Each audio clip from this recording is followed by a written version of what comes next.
The late afternoon sun streamed through the floor-to-ceiling windows of the Grandview estate, casting golden light across the elegant ballroom where my wedding reception was in full swing.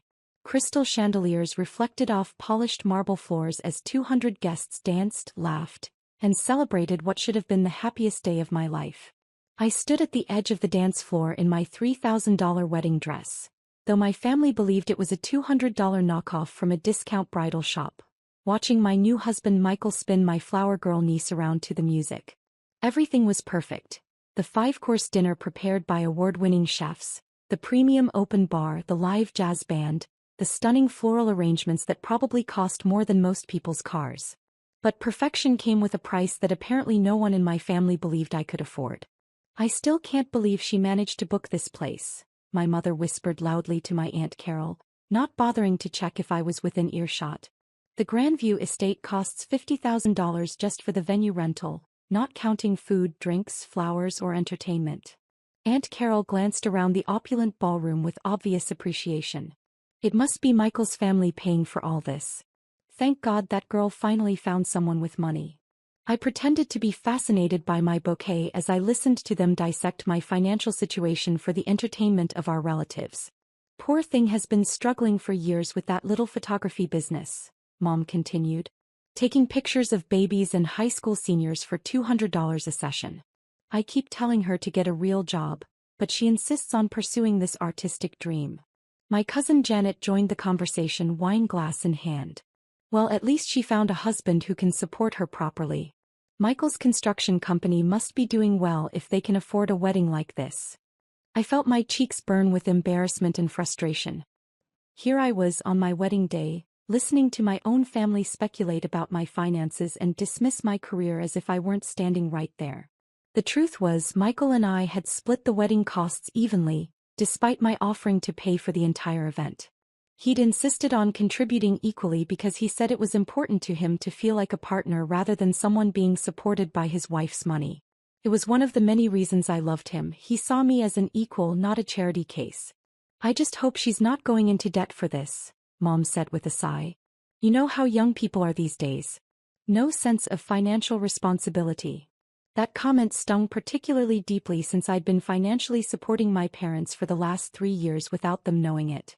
The mysterious insurance settlement that had paid off their mortgage? That was me. The sweepstakes winnings that had covered Dad's medical bills? Also me. The church scholarship that had sent my younger brother to college? Me again. Michael appeared at my side, looking handsome in his perfectly tailored tuxedo. "Hey beautiful. Why do you look upset? This is supposed to be the best day of our lives." I forced a smile. "Just listening to family commentary about our financial situation." He followed my gaze to where Mom was still holding court with her theories about who was paying for what. "Your mom is doing the thing again, isn't she?" he asked quietly. The thing was what we called my family's tendency to discuss my supposed poverty as if I were either not present or not capable of hearing them. "It's fine," I said. "I'm used to it." "Well, I'm not," Michael said, his jaw tightening. "It's our wedding day, Sophia. You shouldn't have to listen to people talking about you like you're some kind of charity case." Before I could stop him, Michael was walking toward my mother's group. I hurried after him, hoping to prevent what was about to become a very awkward confrontation. "Excuse me, Mrs. Martinez," Michael said with exaggerated politeness. "I couldn't help but overhear your conversation about the wedding expenses." Mom looked flustered at being directly confronted. "Oh, Michael. We were just admiring how beautiful everything is. You and your family have really outdone yourselves." "Actually, Mrs. Martinez, I think there's been a misunderstanding. Sophia and I split all the wedding costs 50-50. She insisted on paying for exactly half of everything, including this venue." The group went quiet. Mom's face cycled through confusion, disbelief, and something that might have been panic. But how could she afford? Mom started, then caught herself. How could she afford her half of a $150,000 wedding? Michael's voice was getting louder, drawing attention from nearby guests. "Maybe because she runs a successful business that generates over $2 million in annual revenue." I grabbed his arm. "Michael, please. No, Sophia. I'm tired of watching your family treat you like you're broke when you're probably the most successful person in this room."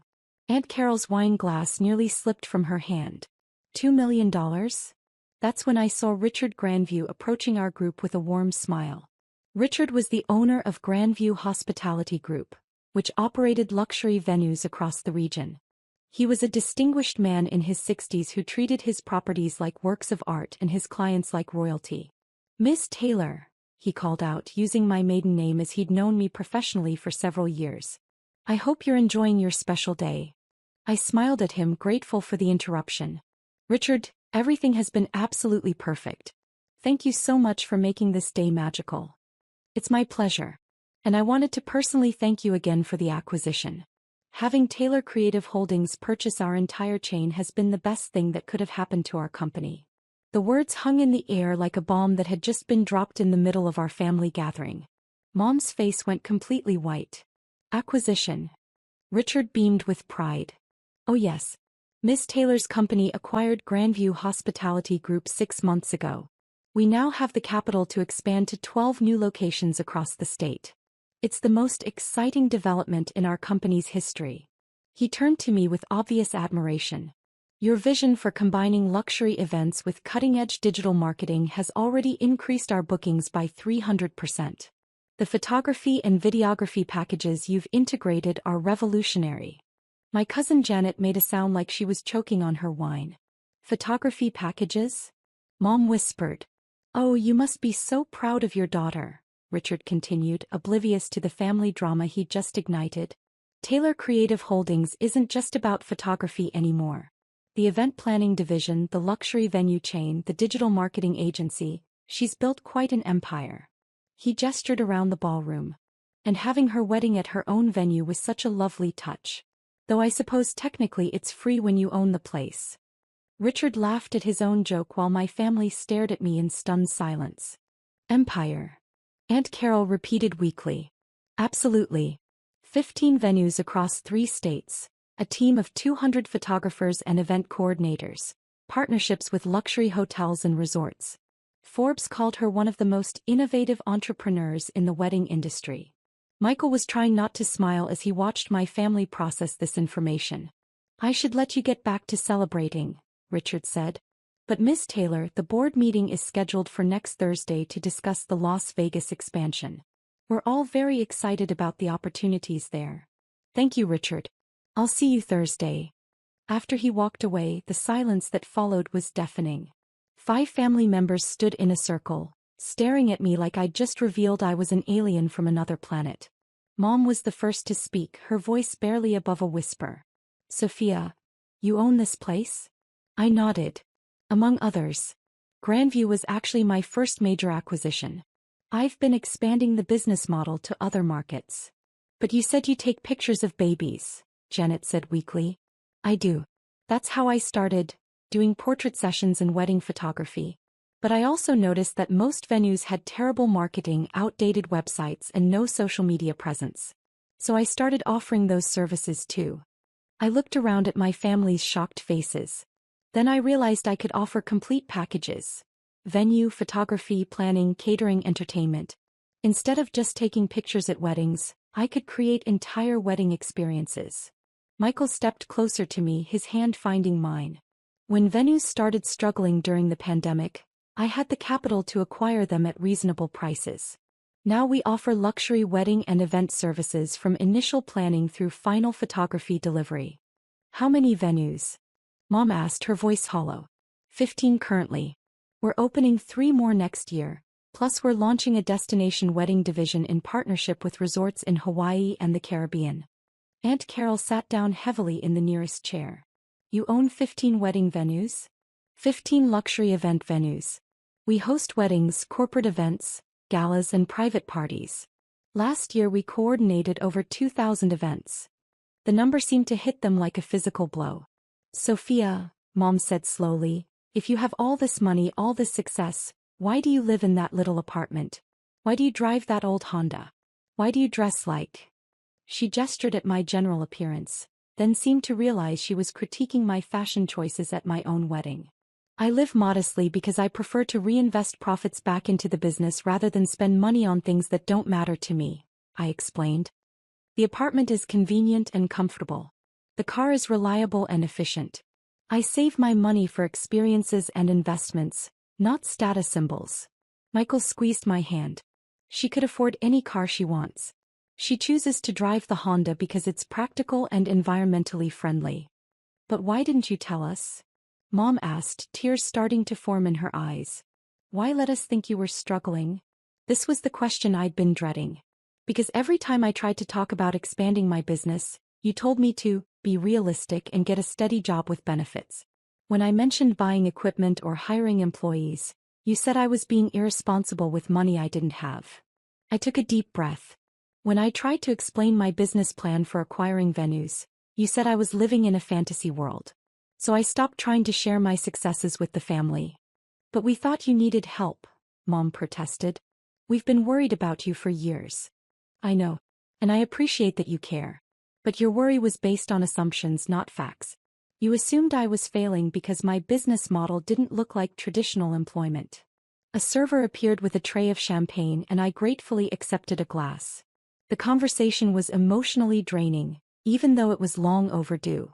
Mom, do you remember 3 years ago when you and Dad were about to lose the house because of his medical bills? She nodded reluctantly. And then you got that call from the insurance company saying there had been an error in processing, and they were covering everything retroactively? Yes, it was a miracle. We never understood why. It wasn't the insurance company. I paid those bills directly and had my lawyer structure it to look like an insurance settlement so you wouldn't feel obligated to pay me back. Mom's hand flew to her mouth. And the church scholarship that sent David to college? That was the Taylor Creative Holdings Educational Foundation, which I established specifically to help family members pursue their dreams without having to ask for help directly. My brother David, who had been standing nearby and apparently listening to everything, stepped forward with wide eyes. Sophia, you paid for my college? I established a scholarship program. You earned it through your grades and your essay about wanting to become a teacher. The foundation just made it possible. How much? Mom whispered. How much money have you spent helping us? I looked at Michael, who nodded encouragingly.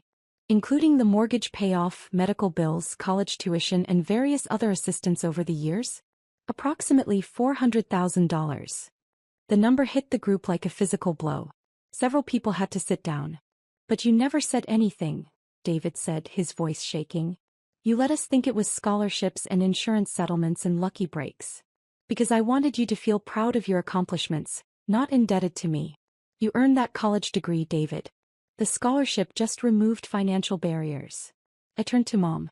And you and Dad worked hard your entire lives and didn't deserve to lose your home because of medical costs you couldn't control. I had the ability to help, so I did. But why keep it secret? Aunt Carol asked. Because I know this family. If you'd known the help was coming from me, it would have changed our relationships. You would have either felt obligated to pay me back, which would have been financially impossible, or you would have started expecting assistance instead of appreciating gifts. Michael stepped forward. What Sophia is too modest to tell you is that she's been quietly supporting half the people in this room. The Taylor Creative Holdings Foundation has provided over $2 million in scholarships, medical assistance and emergency funds to family members and employees over the last 5 years. $2 million? Janet repeated faintly. That's just the charitable giving, Michael continued. The business itself is valued at approximately $15 million. Sophia is worth more money than the rest of the family combined, and she's been using that wealth to take care of everyone while letting you believe she was the one who needed help. The silence that followed was broken by the sound of the band starting a new song. Around us, the wedding reception continued as our family processed revelations that changed everything they thought they knew about me. Sophia, Mom said finally, I owe you an apology. We all do. We've been treating you like a child who couldn't take care of herself, when all along you've been taking care of all of us. You don't owe me anything, Mom. You're my family. Taking care of family is what you do when you have the ability. But we've been so condescending. So dismissive of your work, your choices, your lifestyle. You were trying to protect me. I understand that. But protection based on false assumptions isn't helpful. It's hurtful. David stepped forward and hugged me tightly. Thank you, he whispered. For college, for believing in me, for making it possible for me to become a teacher. You did the work, David. I just removed some obstacles. Mom was crying now, tears streaming down her face. I'm so proud of you, sweetheart. I should have said that years ago, but I'm saying it now. You've built something incredible. We're all proud, Aunt Carol added. And we're all ashamed of how we've been talking about you. I looked around at my family, these people who had shaped me, supported me in their way, and yes, sometimes misunderstood me completely. I don't want anyone to feel ashamed. I want us to move forward with better understanding. And I want you to know that despite everything, despite the frustration and hurt feelings, I love this family and I always will. Michael wrapped his arm around my waist. And now they know that when you said you wanted to pay for half the wedding, you weren't being stubborn or proud. You were being generous by not paying for the whole thing. That actually made Mom laugh through her tears. Speaking of the wedding, I said, there's one more thing you should probably know. I gestured toward the band which had just finished their set. See the musicians? That's the Taylor Creative Holdings house band. They perform at all our venues. And the photographer getting candid shots over there? She's my business partner and co-founder of the company. Even the band? Janet asked weakly. We employ about 200 people across all our properties. Photographers, planners, musicians, caterers, florists, venue coordinators. It's a comprehensive operation. The DJ took the microphone to announce the father-daughter dance, and Dad appeared at my side looking slightly overwhelmed by everything he'd apparently overheard. Sweetheart, he said quietly, your mother told me what we just learned. I don't have words for how proud I am, or how sorry I am that we didn't understand. Dad, let's just focus on celebrating tonight. We can talk about everything else later. As he led me onto the dance floor, I could see my family members scattered around the ballroom, some sitting in stunned silence, others animatedly discussing what they'd just learned. The revelation had completely changed the dynamic of the evening, but not in a bad way. You know what the best part of this is? Dad said as we swayed to the music. What's that? Watching you and Michael start your marriage with complete honesty. No secrets about money, no pretending to be something you're not. That's a good foundation. It is, I agreed. Though I'm not sure the family needed to learn everything quite so dramatically. Dad chuckled. Sometimes the truth needs a dramatic entrance to be properly heard. As the song ended and Michael cut in for the next dance, I realized that Dad was right. For years, I'd been allowing my family to believe a version of me that wasn't real. Tonight they finally met the actual me, successful, generous, independent, and capable of taking care of not just myself but all of them. No regrets? Michael asked as he spun me around. None. It feels good to finally be seen for who I really am. Even if it means your mom is going to spend the next 5 years apologizing for underestimating you? I laughed. Especially then. As the evening continued, I noticed a subtle but significant change in how my family interacted with me. The condescending advice stopped. The worried glances disappeared. Instead, I found myself in conversations about business, investments, and future plans. For the first time in years, they were asking for my opinion rather than offering unsolicited guidance. It was exactly the wedding gift I hadn't known I wanted. The gift of being seen, understood, and respected by the people who mattered most to me. Later that night, as Michael and I prepared to leave for our honeymoon, Mom pulled me aside one final time. Sophia, I need you to know something. I'm not just proud of your success or your money. I'm proud of your kindness, your generosity, and the way you've taken care of this family without asking for recognition. Thank you, Mom. That means everything to me. And I promise no more assumptions about your life or your choices. If I want to know something, I'll ask instead of guessing. That sounds perfect. As our car pulled away from the Grandview estate, my venue, my business, my success story, I reflected on how completely the evening had changed.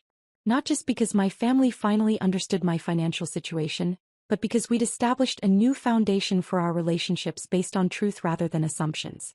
Tomorrow, Michael and I would fly to Hawaii for our honeymoon at a resort where Taylor Creative Holdings was launching our destination wedding division. But tonight, I was simply a woman who had married the love of her life in her own venue, surrounded by family who finally saw her for who she really was. It was, without question, the perfect wedding day.